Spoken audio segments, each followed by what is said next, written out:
Hello everyone, welcome to online economics class.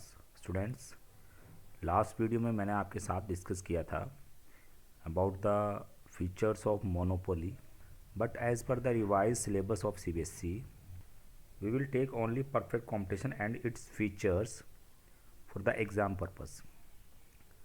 So further we will not discuss the other types of market like monopolistic competition, and let we start the next chapter, that is price determination, or we say market equilibrium. When we study the concept of demand and supply, that help us to understand the behavior of consumers and as well as of producers. So we can say the concept of demand supply help us to understand the behavior of consumer and producer. These help to explain the behavior of buyers and sellers to determine equilibrium in the market. जो मैंने अभी आपको explain किया है. अब हम चलिए discuss करते हैं about the three main elements of market equilibrium. Number one, demand, क्योंकि हम जब कंज्यूमर बिहेवियर पढ़ रहे थे तो हमने वहाँ पर डिमांड को पढ़ा था. और demand and in law of demand we have studied at the demand of goods is inverse related with the own price of the goods. So I can say that demand describing the behavior of consumer in the market. Number two, supply. Supply क्या है? Describing the behavior of firms in the market.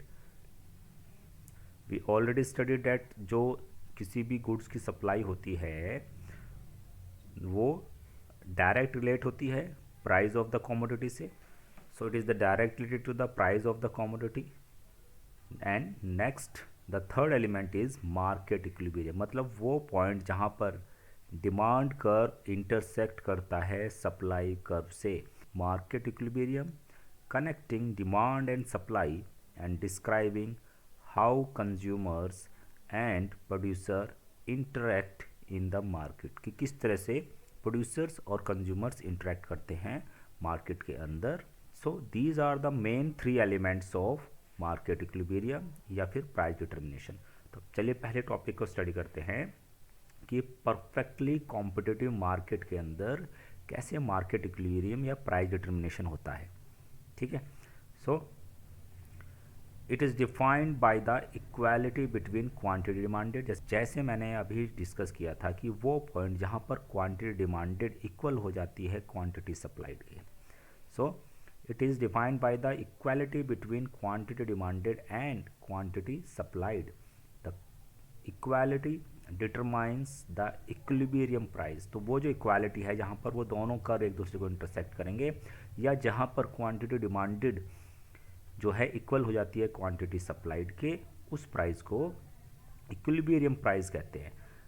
So we can say that the price at which quantity demanded is equal to quantity supplied. बहुत आसान सा है. वो price जहाँ पर quantity demand equal हो जाती है क्वांटिटी सप्लाइड के, it is known as the market equilibrium और इक्विलिब्रियम प्राइस.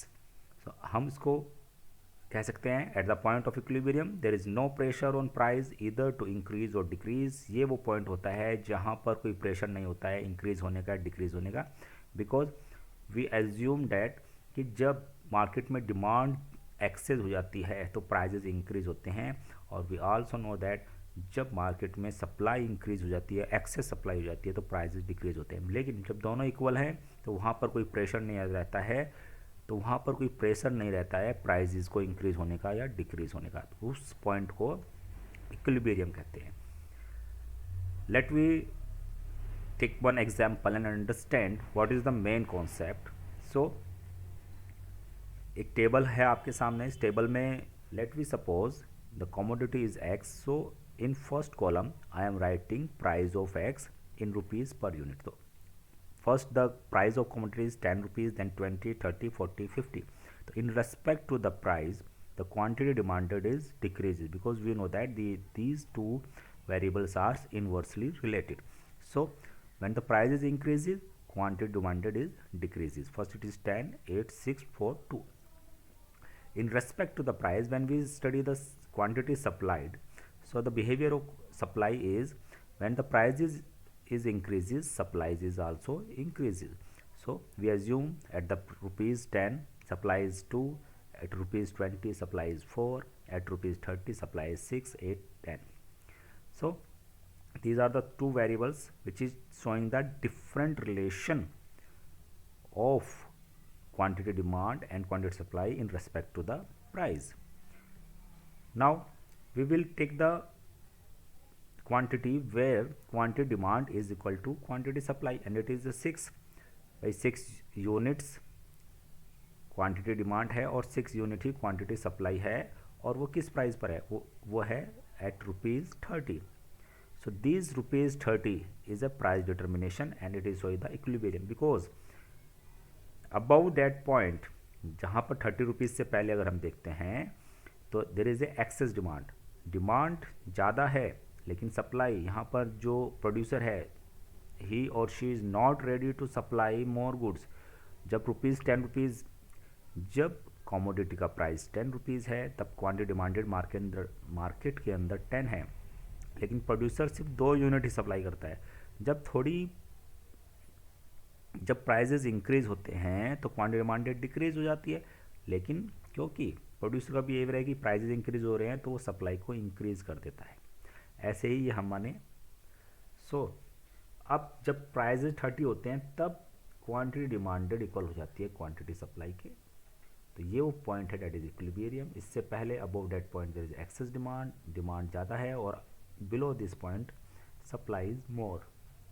सो मैं कह सकता हूँ कि quantity demanded of X commodity is equal to quantity supply of X commodity, and hence equilibrium price is ₹30. तो ये किस प्राइस पर पॉसिबल हुआ, ₹30 पर, एज पर द एग्जाम्पल. तो let we also explain it with the help of diagram. अगर हम इसको डायग्राम से रिप्रेजेंट करें, जो भी टेबल हमने देखी है इस वाले टेबल को अगर मैं ग्राफिकली या डायग्राम से रिप्रेजेंट करूँ कर्व के रूप में, तो हमारा डिमांड कर्व जो बनता है वो डाउनवर्ड स्लोपिंग बनता है. सप्लाई कर्व हमारा बनता है अपवर्ड स्लोपिंग, अपवर्ड मूविंग, और सप्लाई कर्व बनता है upward moving left to right. So I will taking 10, 20, 30, 40, 50 on Y axis price, और क्वांटिटी में लिए 2, 4, 6, 8, 10, 12 on X axis. According to it जब क्वांटिटी, क्योंकि जो क्वांटिटी यूनिट्स है ये डिमांड और सप्लाई दोनों को शो करती है. यहाँ पर आप डिमांड और सप्लाई दोनों लिख लेना. तो एक्स एक्सिस पे हम डिमांड को भी शो कर रहे हैं और सप्लाई को भी. वाई एक्सिस पर हम सिर्फ रुपीज़ में प्राइस को शो कर रहे हैं. तो अकॉर्डिंग टू दिस जब क्वांटिटी 6 है, यहाँ पर दोनों डिमांड एंड सप्लाई का इंटरसेक्ट करते हैं, तो this is the equilibrium, point of equilibrium. E से रिप्रेजेंट किया हुआ है, it is the point of equilibrium. यहाँ पे भी लिखा हुआ है equilibrium point equals to E, और इक्विलिब्रियम प्राइस इसी पॉइंट पर जो प्राइस है डेट इज़ 30, इसको हम कहेंगे equilibrium price. That is OP, origin से पी तक की डिस्टेंस ओपी शो हो रही है. इक्विलिब्रियम क्वांटिटी इसी पॉइंट को जब हम एक्स एक्सिस से मिलाते हैं तो that is O M, and it is 6, और ये sorry it is a O M ये डिस्टेंस है ओरिजिन से एम तक, जिस इट इज़ ए 6. नाउ ये वो पॉइंट है जहाँ पर क्वांटिटी डिमांडेड और क्वांटिटी सप्लाइड इक्वल है. यहाँ पे लिखा हुआ है price determination in case of viable industry. Viable industry पे यहाँ पे परफेक्ट कंपटीशन को दिखाया हुआ है. मतलब वायबल वर्ड जो यूज़ किया है ये यूज़ किया है फॉर द परफेक्ट कंपटीशन.